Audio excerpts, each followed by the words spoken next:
Et bonjour et bienvenue sur ma chaîne. Aujourd'hui c'est un petit peu particulier, je ne vais pas vous parler de lampes, je ne vais pas vous parler de matos. Par contre je vais vous parler de deux utilisateurs et j'ai pas pris les pires parce que j'ai là à peu près les deux meilleurs français au monde, dans le monde de l'ultra.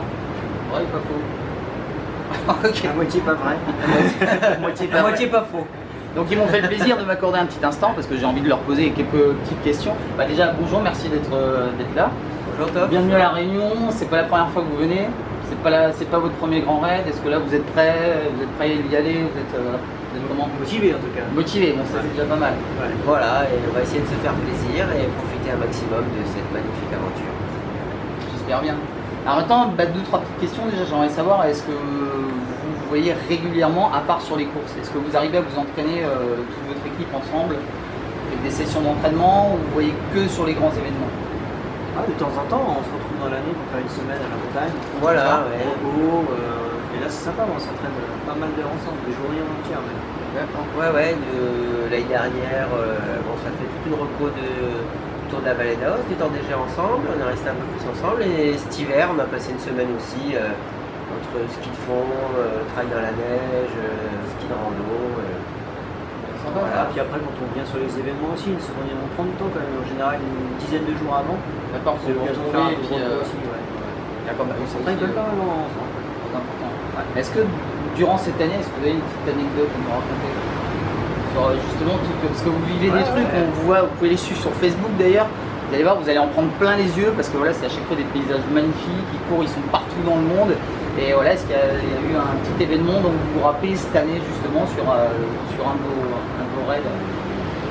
On a fait un truc original, c'est dans la vallée d'Aoste, on est allé dormir dans un bivouac à 3002. Ah, pas mal. Ouais, c'était pas mal. On a eu bien froid. Ouais, bien froid et c'était sympa.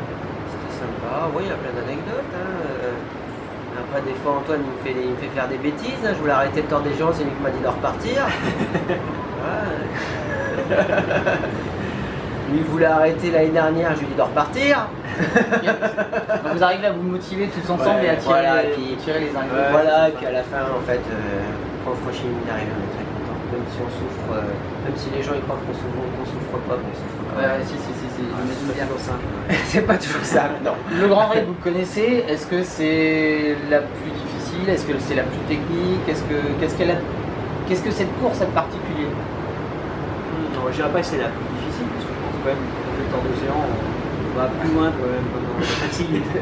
Mais elle est compliquée, ouais, parce que le terrain est technique, parce qu'il y a un énorme engouement, et puis c'est de la folie dans le rythme. Ouais. Et puis il y a les amplitudes de température aussi. Exactement. Donc elle fait quand même une figure de course très difficile. Très difficile, parce qu'on est sur la même longueur et même dénivelé qu'un UTMB, et en général, on y met presque 4 heures de plus. Sur la même distance et le même dénivelé. Alors si on met 4 heures de plus, est-ce qu'on s'arrête plus? Oui. C'est plus compliqué à faire. C'est pour faire les photos pour Facebook justement. Pas l'apéro, ravitaillement. Non, on se dépêche. D'accord. Et alors maintenant, vous savez que moi, ça m'intéresse le matériel et puis ils suivent ma chaîne. Donc ça c'est super sympa parce qu'ils aiment forcément les équipements techniques. Et moi j'aimerais savoir qu'est-ce que vous utilisez comme lampe et pourquoi. Ça fait juste un an pile quasi, Antoine, qu'on utilise l'Armitech. Ouais. On en est très satisfait, déjà par la puissance de l'éclairage. Aujourd'hui on est sur une Armitech 1200 lumens à peu près ou plus. Ouais, ça doit être ça. Si vous avez la neutrale, vous êtes à 970, sinon vous êtes à 1100 si vous avez la blanche. Voilà, et on n'utilise jamais à cette puissance, sinon on aurait pas assez d'autonomie, mais sinon en variation entre 250 et 500, et on peut tenir quasi une nuit. C'est quand même assez confortable sur une course, quoi, de ne pas pouvoir changer. Oui, bien sûr. Puis c'est une lampe assez légère, très fiable, très solide, qui est étanche. Et tu as pu la tester toi un petit peu partout. Ouais.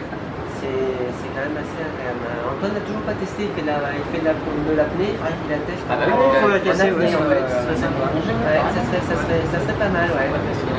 Elle est étanche à combien? De 15 mètres? Étanche 30 mètres au moins, c'est sûr, mais d'annonce de 50 mètres pour voilà, alors très important quand on fait de l'ultra d'avoir quand même un matériel fiable. Et c'est la sécurité, voilà. On part pour beaucoup d'heures et...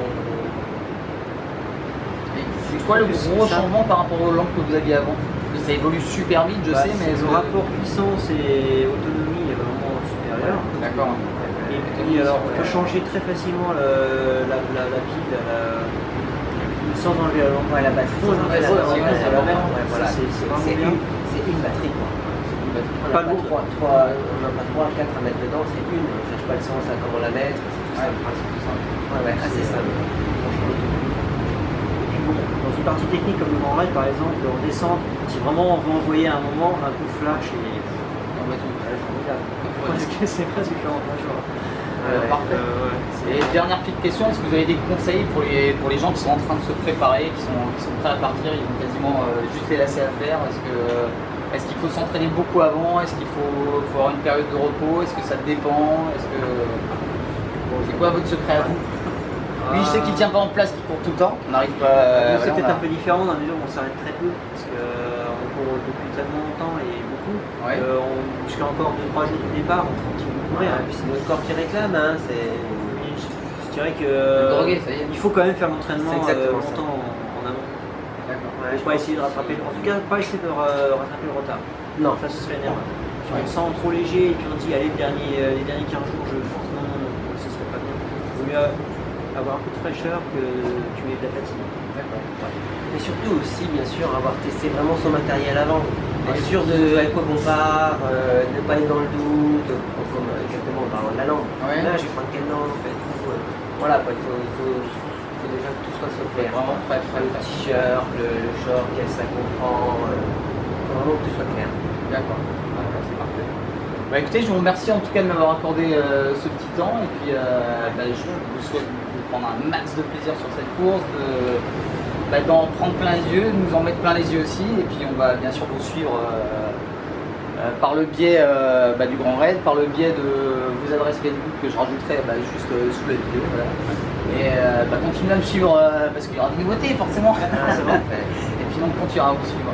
Bon, et merci en tout cas. Merci. Je vous dis à très bientôt. Merci beaucoup. Et puis voilà, merci à vous. Bye bye les gars.